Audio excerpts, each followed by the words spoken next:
Good day, welcome to News Now on TV360. I'm Thelma Okuru. We begin the news on a good note. The Nigerian government says another Chibok schoolgirl has been rescued. Details on how she was found are yet to be released by the government. However, she was reportedly released or escaped from the Boko Haram terrorists earlier today.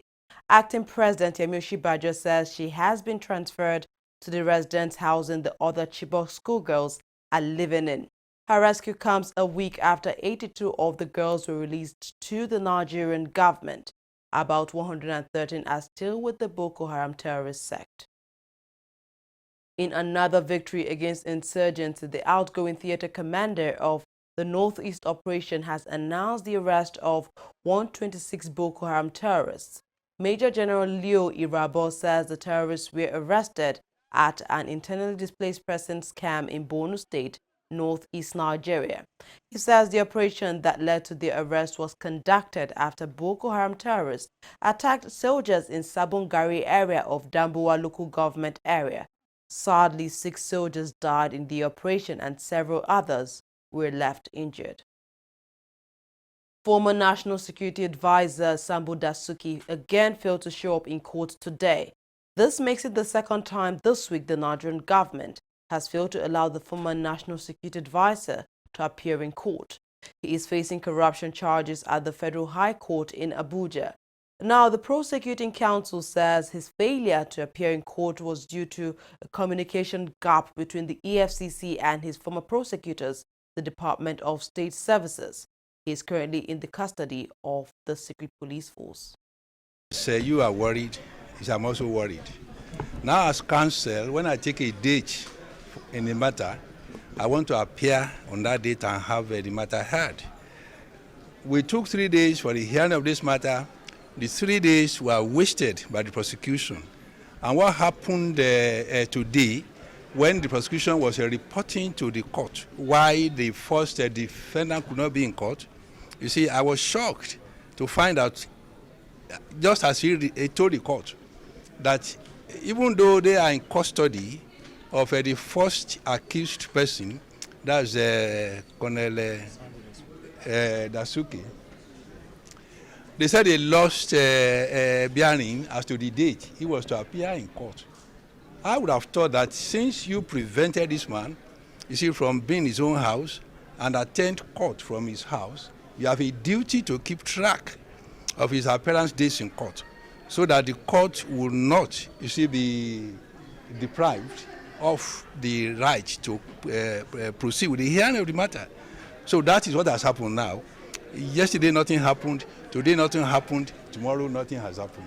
We do not know now what will happen when we come back in July. I think they are as perplexed as we are about what is happening, and I described it as an interdepartmental issue.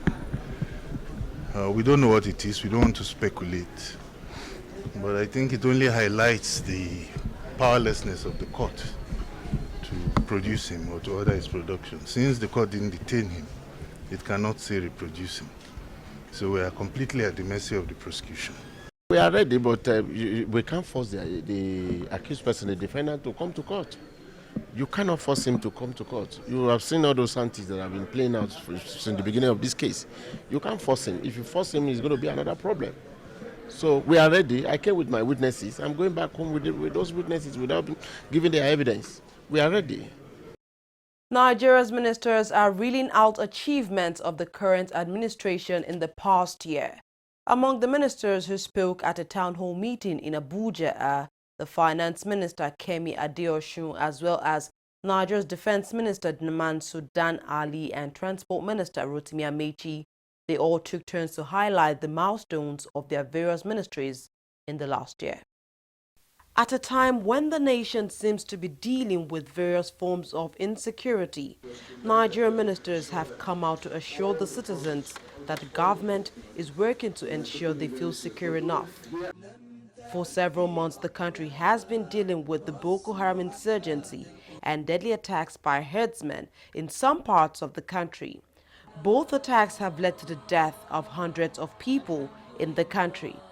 But at this town hall meeting, both the Minister of Agriculture and that of Defense say the government has taken some important measures to decisively deal with insecurity in the country, especially threats posed by herdsmen.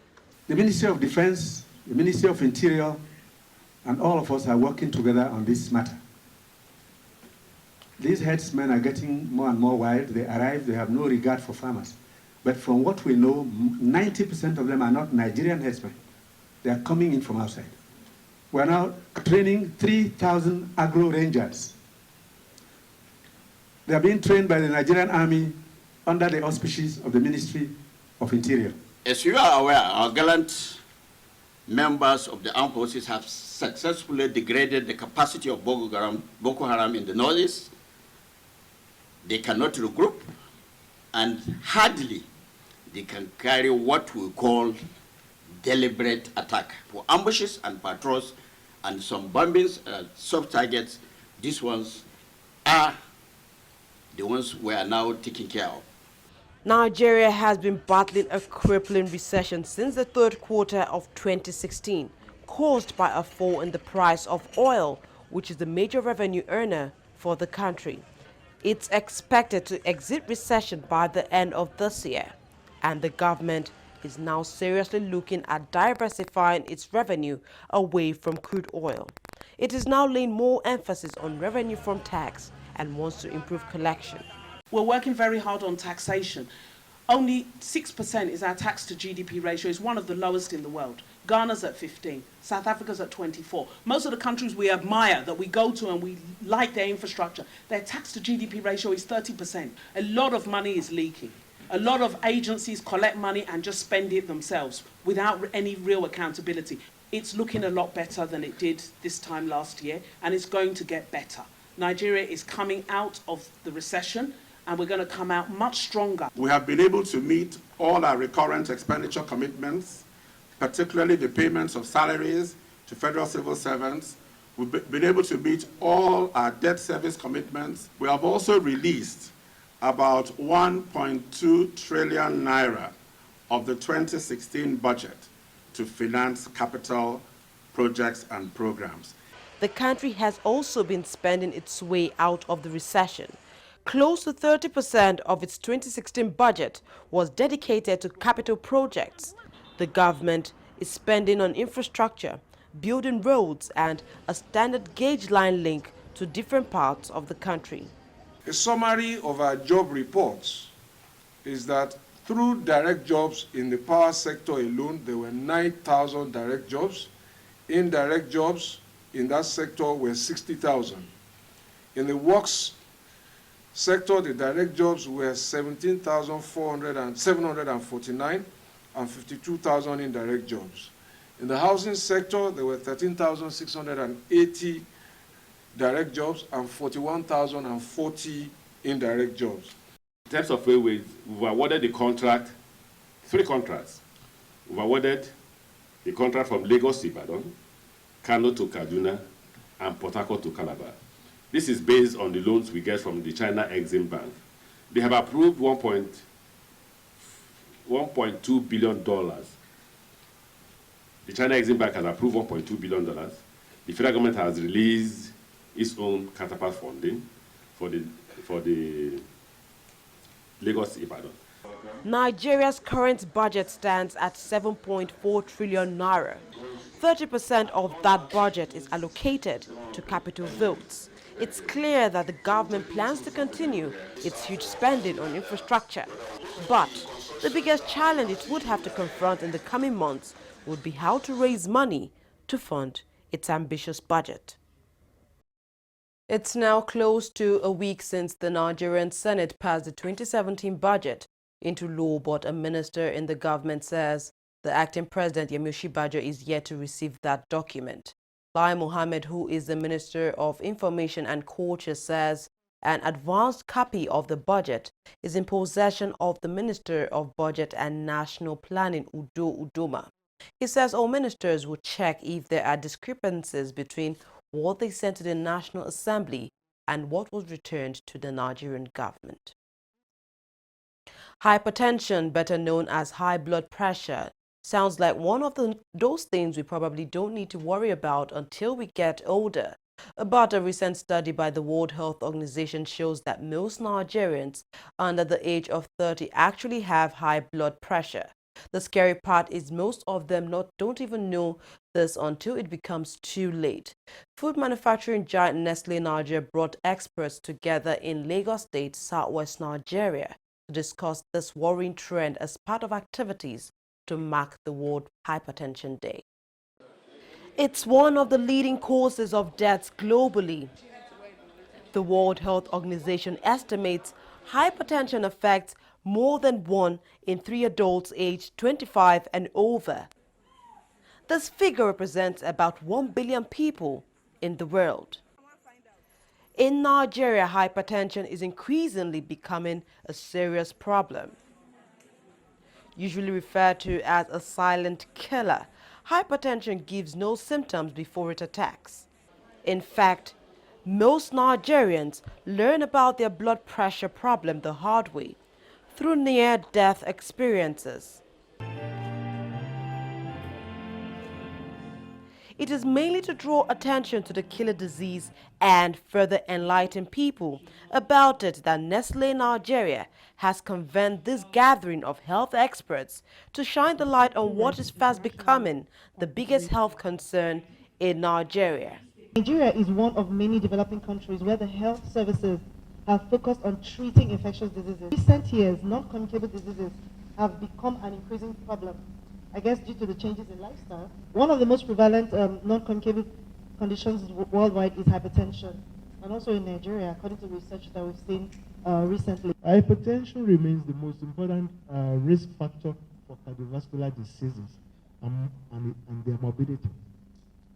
And we're told the prevalence is rising. Screening is key to any success. We don't want to manage complications, so let us screen our people. Secondly, let us tell them that you can live a healthy life with hypertension. While genetics is a factor when it comes to developing hypertension, lifestyle habits are also a key cause. As at 2010, 28.8 million people were living with hypertension in Nigeria, and it is expected to rise to 39.1 million people by the year 2030. Combating this pandemic involves prevention for those who are yet to have it and treatment for those who already have it. In both cases, lifestyle modification, which involves, of course, healthy food choices, low salt and fat intake, increased physical activity, weight control, reduced alcohol and tobacco consumption, among others. The experts here advocate regular checkups to curb the growing number of the disease. Collective responsibility. What affects 1 out of every 3 is a public health issue. It's a personal issue. If you check your own. Now, what we have come to do today, if we do it diligently, we are likely to be saving 1 million lives every year. That is the meaning. If we are doing it every day, we are likely to be saving 1 million lives every year. So in the next 10 years, we will have saved 10 solid lives. Nigeria is one of many developing countries where the health sector focuses on treating infectious diseases such as malaria and tuberculosis, unintentionally ignoring hypertension. This year's World Hypertension Day aims to encourage authorities to do more about this growing problem. Lagos State Governor Akinwumi Ambode has inaugurated 2 recently constructed flyovers at Ajah and Abulegba areas of Lagos State. Speaking at the commissioning event, the governor said both bridges will help ease traffic in many parts of Lagos. This bridge signposts the beginning of a new era of development that will enhance the standard of living of the people in this axis with the provision of this infrastructure and the remaining ones that we want to put here. This location is a strategic route for commercial and social activities and has always experienced heavy traffic gridlock. We are determined to redesign the traffic flow charts and ensure better connectivity between Lagos and Ogun states. It is our belief that this bridge will improve commercial activities and promote interstate trade. This will in turn create employment and wealth for the people in this area. In addition, we have commenced the construction of a new BRT road that will lead from Oshodi to Abulegba as phase 1, another step of making life more meaningful to all of you. When we finish the BRT structure between Oshodi and Abulegba, we will commence the second phase that takes us from Abulegba to the boundary of Ogun State. In what appears to be another rift between the executive and the legislature, the Senate has given all government agencies a 2-week ultimatum to submit their budgets. The Senate also barred the affected corporations and parastatals from capital expenditure until their budgets have been passed by the legislature. The resolution followed a motion raised by Deputy Majority Leader Senator Bala Ibn Nala, who said none of the agencies had submitted their budget reports to the Nigerian Senate. The Movement for the Actualization of the Sovereign State of Biafra, MASOB, says it will celebrate May 22nd as Biafra Day in the commercial city of Lagos. The group led by Raf Wazurike says it has been pursuing non-violence means of achieving its aims in the last 17 years. When we started, it looked like a child's play. Nobody believed it. But today, MASOB BIM has achieved Biafra independence through non-violence, which was the principle that Mahatma Gandhi used for the achievement of independence of India. Therefore, we urge all Biafrans to go all out and celebrate, for we are free indeed. We give God glory for all he has done for us. Amen. Our great leader, Chief Dr. Raf Wazirike, the apostle of non-violence, thanks and salutes all Biafrans, friends and lovers of freedom all over the world for their support. We salute them. From May 22nd to 30th, it is celebration galore. Nnamdi Kalu group called IPOB, they are talking about Biafra. MASOB BIM, we are talking about Biafra. So at the end, we meet at the same point. But the point is, the thing I want to make clear right now is that we have different ideologies, the way of pursuing our goals. Do you understand me? The way we pursue the cause. So it differs. What we are talking about is Biafra. They are talking from different angle. We are also talking from different angle. Our platform is non-violence. So he was arrested sometime 2015, and he was granted bail recently. So we thank God for his release, and we appreciate the way government released him for Igbo people, you know, that kind of a thing. So, but we have a different ideology. Our own is non-violence, and that is what we are following, right from the Lagos State Police Command is denying media reports indicting police officials in the robbery of a medical doctor last week. Commissioner of Police Fatai Owosheni, in a meeting with top police officers, condemned the act and warned against corruption in the Nigerian police force. To be antagonistic of the police. This is not the police that this country is building now.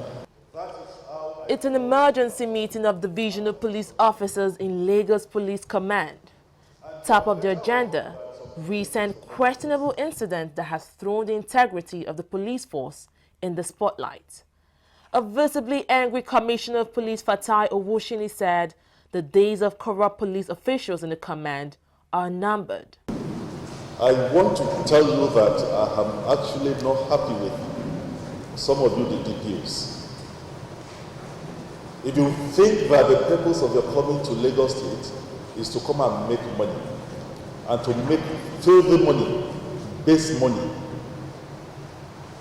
cost money, that will not make your life better, please go and look for transfer and get out of this command again. Because majority of you that come here came here with lobby. And some of you lobbied to become DPOs. A medical doctor simply identified as Dr. Eaton last week accused some policemen in Lagos of stealing from him after stopping him on his way to the hospital for an emergency. The doctor said he was detained for more than 3 hours because he refused to part with 100,000 naira. He admitted he later gave the officers 45,000 naira after he was threatened. The police commissioner in Lagos State refused to speak on the level of police complicity in the allegation. Instead, he took a swipe at the media for publicizing the story. If it is by, desecrating an institution that you think your newspaper will make money, let us leave that to God Almighty. But I know that I need to say this because of the way it came. But I think we still have a very close interaction. But Samson, if you are here, you are not fair to this command. That is irresponsible journalism. With your caption, no. If you like, you can write it again to say that the CP says it is irresponsible journalism. It is unprofessional.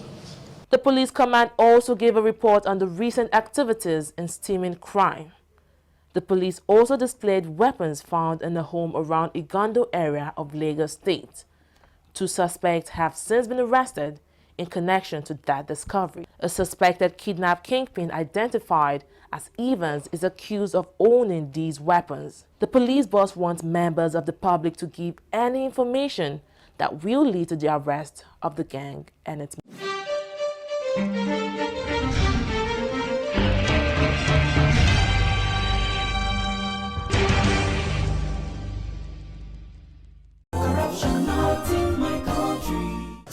Yeah, relax. That is my brother and I want him out of this station now. We have proceeded. Okay. Can I just see the IPO of this case? IPO, how are you? You're welcome, sir. That is my brother and I want him out of this station now. Do you know the offense he has committed, sir? What do you guys want for the weekend? Okay, let me see your DPO. This way, sir. Oh, better. You don't know who is here. That boy is my brother and I want you to assist me to free him. The man found the gun, confessed to robbery. Things like this happen. 200,000 naira for you.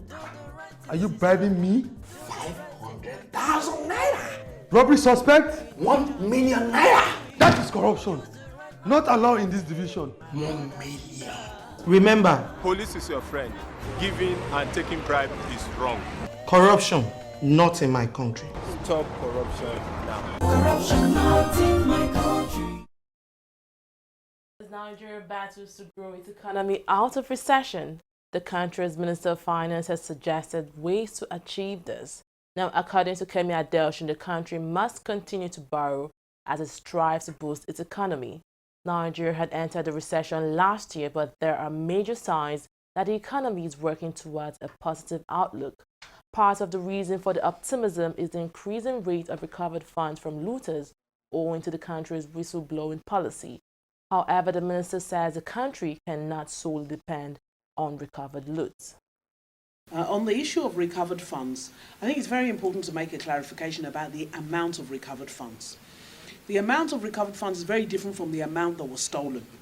And so if we have to wait to recover money before we do our railway projects and do our roads, we won't be able to get out of recession quickly. And that's why we took the step to borrow to fund those projects and then to pursue recoveries. The recovered funds so far are not enough to fund the projects that we have. Of course, we are still going to continue to pursue those who have looted the treasury and recover as much as possible. What borrowing does for us in the short term is gives us flexibility, because if we recover a lot, we can always pay back. But if we have to rely on recovered funds, and of course it takes a long time to recover some of this money. I'll remind you that the Abacha loot has been with the Swiss now for 20 years and we still don't have it back.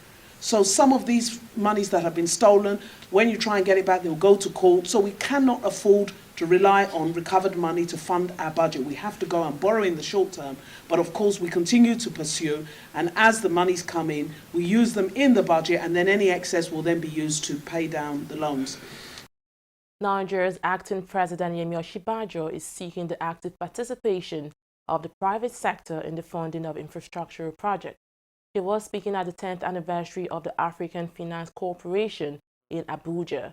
According to the acting president, government cannot generate the funds alone and needs the support of the private sector. He added that such partnership will only yield benefits for the country.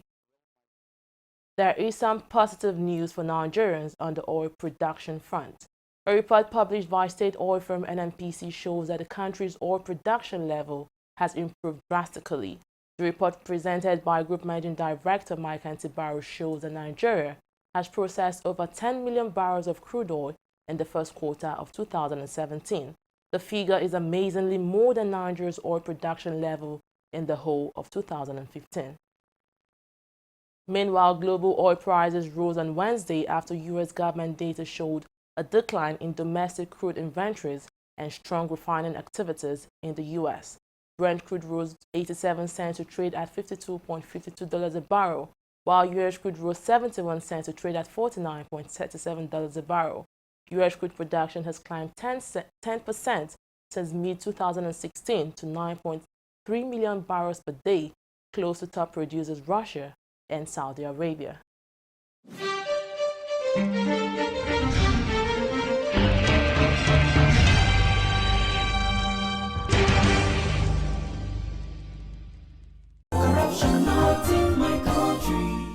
Give him his shoes somewhere here, his phone and everything.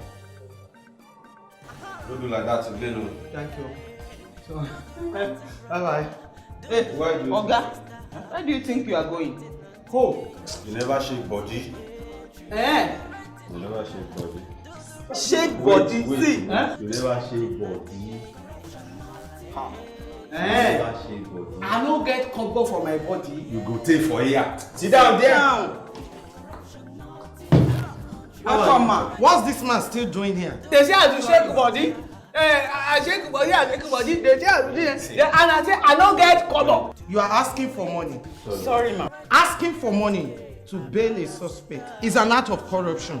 Both of you will be punished. Corruption is not allowed within the force. Remember, Police is your friend. Giving and taking bribe is wrong. corruption not in my country. Stop corruption now. Corruption not in my country.